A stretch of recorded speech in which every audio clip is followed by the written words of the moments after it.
So today our show's topic is focused on AI, marketing, and entrepreneurship and content creation.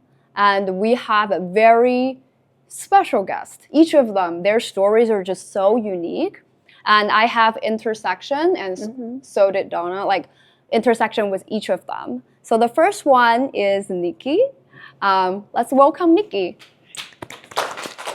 So hi. So first time I met Nikki is at a United Nations event, and then she started to share with me how she built her audience on TikTok with a very, very unique background. You want to start to share a little bit with the audience?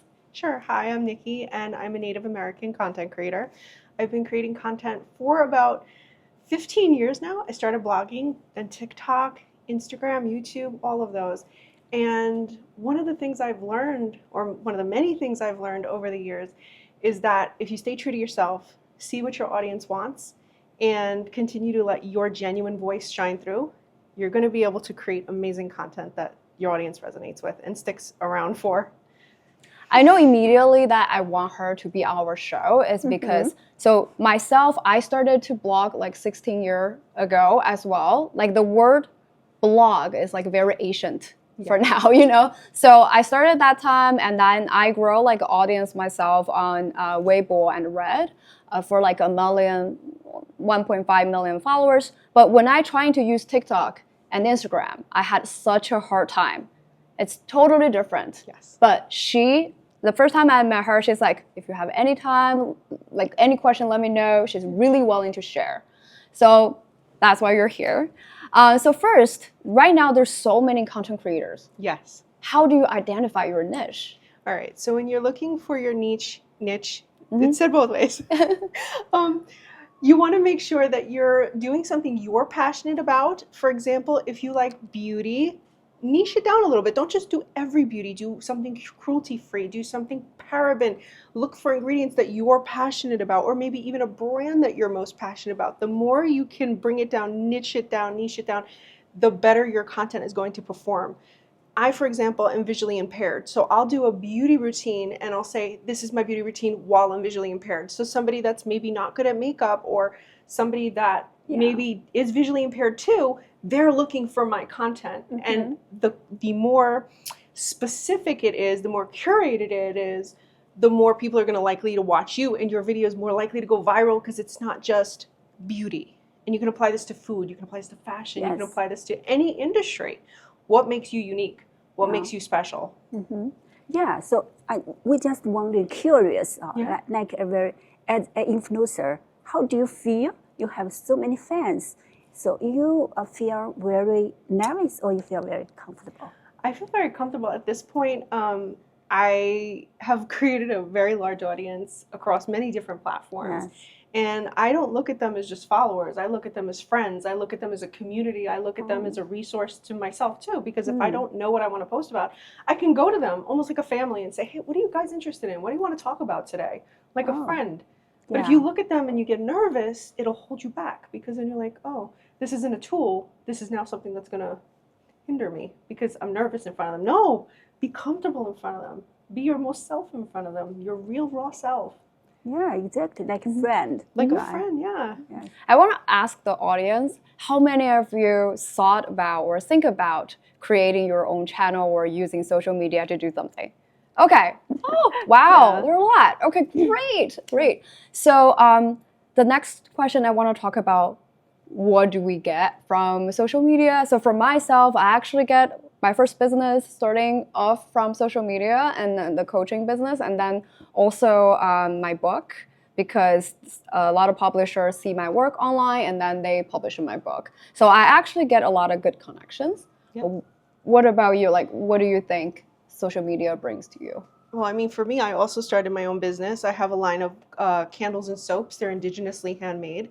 It's called Walking Sky Candles. And I feel like when you're on social media, you can either hone in on something you're passionate about or even start a business. It'll bring you opportunities, business opportunities, collaboration opportunities. It's a wealth of opportunity, money making and beyond for social media. Social media brought me here. You know, if I wasn't at the UN event, then I wouldn't have met you. And that's how social media can bring people together. Yeah, I think that's a really great part. Could you share like specifically like a one video that really get like a lot of views, and could you share like a little bit details like why do you think that video went viral? Yes, so I mentioned I'm visually impaired. So I recently did a video where I did my routine visually impaired, saying like, I'm legally blind in my left eye. That was my opening hook, and your opening hook is so important because that's determines whether someone's gonna swipe away or they're gonna stay. That's your full determination whether that video is gonna go viral. People stayed, they watched my routine, and they listened to my story, what happened to me, why it happened to me. They're invested in my situation while also learning how to do a makeup routine. So it's like what we were saying earlier, niching down, being authentic to yourself, using your voice as if you're talking to your family or a close friend, not being nervous, being true to yourself. And when you do those things, you can make a video go viral, you can have a video be successful, but you need to tap into all of those things at once, and don't be scared to do it. Yeah, That one line might be our opening hook. Yeah, You know? exactly. Don't be Yeah, scared. as a like media worker, like we want to create our own channel. Yeah, could you please share like some points, key points or secret? How can we get our own fans? How do you get your fans? Yes. Growing Okay. followers. All right, growing followers. It's like people are always focused on followers, and they are important, very important. You want to get an audience. You need to listen to them. So when you see your audience isn't watching a certain type of video, maybe they're not that interested in that. Try something else. Do not get stuck. I feel like we see trending videos all the time. We see other people doing things, and we try it and it doesn't work for us. And then we don't want to continue on our social media journey. We want to stop. We want to give up. Oh, only 3 people follow me. Try something else. What else are you interested in? What else do you enjoy doing? What else do you enjoy talking about? And the more you're true to yourself and your own passions, you will grow. The audience will find you. There are people out there that are just like you that want to read what you're doing, see what you're doing, follow along. They are out there. Yeah, just show your passion. Yes. Yeah, and what interesting you also interesting your followers. No matter how niche or small or obscure it is, the better. That's actually the better. The more obscure it is. Yeah. Yeah, one quick tip, I think Nikki also probably use it, is no matter it's on Chinese social media or American social media, if you want to grow follower really fast, you need to join your group. For example, if I'm an educator, I need to join the education influencer group. And then once you create your content, people in the group like it, they will repost for you. And later you repost their content. So that's basically, if I have 0 followers, that's the to-go thing I need to do. Community is very important. Community and very content, important. very good content. Yes, they go hand in hand. And also, Nikki is a very loving person, and she's doing a lot. I was amazed because she has her own business, creating content, and she has kids. Okay, that part for me is like impossible, right? Kids. Yes. So how do you engage everything and still look fabulous? But thank you so much. You're very kind. But it is possible to do it while you have kids. But don't separate the two. Don't have it, oh, this is my mom life, this is my content creation life. Fuse the two together. If you're making meals for your kids, that can be content. If you're taking your kids out to do something they're interested in, that could be content. If your kids are interested in something, that can be content. Anything that you do in your life can be content. So me as a mom, I'll take my kids, we'll go to Target, we'll take products off the shelf. Brands love to see that. Your community loves to see that, because you know what's in your community? Moms, other parents. They're there. They want to see, oh my God, how does she do it? That's how I do it. They're there. They're part of my life so much that they're also part of my content. And when you don't see them on camera, guess what? They're playing with my nail polish while I'm filming my content in my room. They're quietly always in the background. Yeah, so everything happening in your life could be your content. Everything. Everything. Everything. Of Good, course, bad, yes. So- everything. So when you're working with your kids or working, you can create content. So that's everything create. Yeah, and of course, a very supporting husband is here as well. Thank you. Yeah. Oh, Okay, so another question. So when you create content, do you use any tools to help with the process? Oh yeah, so tools are important. You want to make sure that, like, if you're going to paint a picture, right, you have the right paint, you have a paintbrush. When you create content, you want to have the right tools. InShot, CapCut, Instagram edits. There's so many, and there's tools built into apps now too. So you can edit right in Instagram, you can edit right in TikTok, but having other tools, editing software, things that will make creating your content easier, crisper, clearer, whether it's audio or visual, they will make a big difference. There's a lot of free apps out there that you can use too if you're not ready. Like InShot, you can try a free trial of that until you're ready to, you know, actually pay for it. But a good tool goes a long way. Do you also do your own editing for everything? I do it all. So I edit, I shoot, everything that I'm a one-woman show. I'm a woman of many hats. And I feel like, yes, you can hire someone to help you once you get more established. You can have an assistant, you can have an editor, but I like to do everything myself. Yeah, because you are the person who really want to know how to do your job, right? Yes. Yes. Oh, wow. And then for the fellow entrepreneur or someone who wants to join the content creator community, do you have any tips, any suggestion?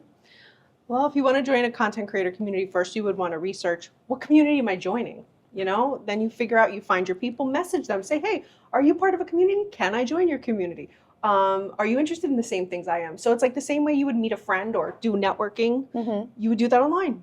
Cold message people. What's the worst they can say? No? Go to the next person. Don't take rejection so hard. Use it to inspire you to go to the next thing or do the next thing. Your community is out there. I think that's such a great tip. Another quick thing is the comment section. Yes.